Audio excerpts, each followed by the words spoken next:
No fim de dezembro e início de janeiro, choveu muito em algumas regiões do Brasil, como o Triângulo Mineiro e Alto Paranaíba. Depois, faltou chuva e o calor veio com tudo. O problema é que estas condições climáticas interferem diretamente nas plantações. Com a lavoura de soja, não seria diferente. Este engenheiro agrônomo, professor titular da Universidade Federal de Uberlândia e pesquisador 1D do CNPq, explica que vários fatores influenciam na safra de soja. Os fatores abióticos e os fatores bióticos. Fatores abióticos são fatores do clima, desde excesso de água no solo, a falta de água já não provoca abortamento, e os fitopatógenos, que alguns deles podem causar abortamento de soja. Segundo o pesquisador, o Brasil é o segundo maior produtor mundial de soja, fica atrás apenas dos Estados Unidos. São aproximadamente 117 milhões de toneladas por ano. Minas Gerais é o sétimo estado em produção do grão, somando quase 1,5 milhão de hectares. Quem tem plantação sabe que é preciso ficar atento ao clima. Acompanhada da falta de luminosidade, o excesso de umidade na planta faz com que ela produza mais etileno, hormônio do amadurecimento, provocando assim o aborto, ou seja, a queda das vagens. Nestes casos, a perda da lavoura é irreversível. Segundo a Agrotap, que é a Associação dos Engenheiros Agrônomos do Triângulo Mineiro e Alto Paranaíba, recentemente houve casos de abortamento de vagem de soja em uma lavoura em Tupaciguara. Por outro lado, a falta de chuva também pode comprometer a produção. O que acontece é o murchamento da planta. A estação de verão passa por várias variações climáticas.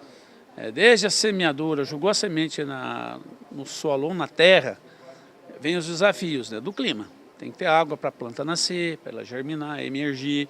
Tem que ter água para ela estabelecer, para ela começar a soltar suas folhas, começar a fazer fotossíntese. E logicamente as primeiras flores, e aí vem as vagens até o final, que seria a maturação e colheita. Ou seja, existe um ciclo fenológico. Então, dentro desse ciclo fenológico, pode variar de 100 dias até 140 dias, dependendo do ciclo da variedade, ou da cultivar, ou da genética que está sendo utilizada.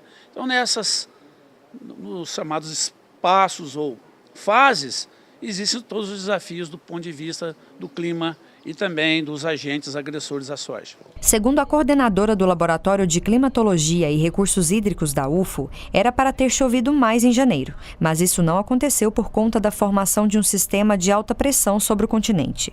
Esse sistema de alta pressão, ele desfavorece a evaporação, formação de nuvens e precipitação.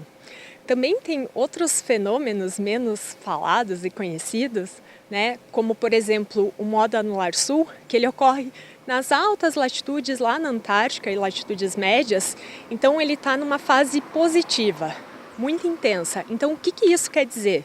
Que os sistemas ciclônicos e as frentes frias, elas tendem a ficar junto ao continente antártico. Então, consequentemente, menos frentes frias estão vindo aqui em direção à região sudeste do Brasil. E são justamente essas frentes frias que elas vão contribuir para o aporte de umidade para a formação da zona de convergência do Atlântico Sul, as ACAS, que é o principal sistema atmosférico responsável pela precipitação na estação chuvosa aqui na região tropical do Brasil. O mês de fevereiro deve ser de muito sol e não deve chover como esperado. A previsão é de queda de 25% nas precipitações e aumento da temperatura, isso segundo uma média de vários modelos climáticos.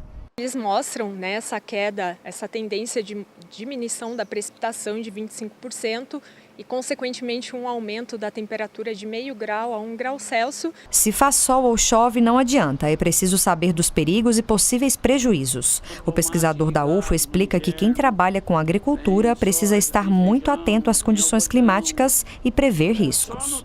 Clima você não prevê, você tem as estações automáticas, a Climatempo e outros órgãos, aí o INEMET, nos dão uma previsão do que vai acontecer com as chuvas em cada região do país. É com isso que se trabalha na agricultura, na safra de verão, com certa previsibilidade, certa segurança e, logicamente, a questão da produção chegar ao seu teto máximo, tem que se conviver com tudo que acontece durante a fase de desenvolvimento da planta ou da cultura e, logicamente, preparando a planta da melhor forma possível para se defender, para que ela possa cumprir o seu papel, que é crescer, desenvolver, florescer e produzir os grãos.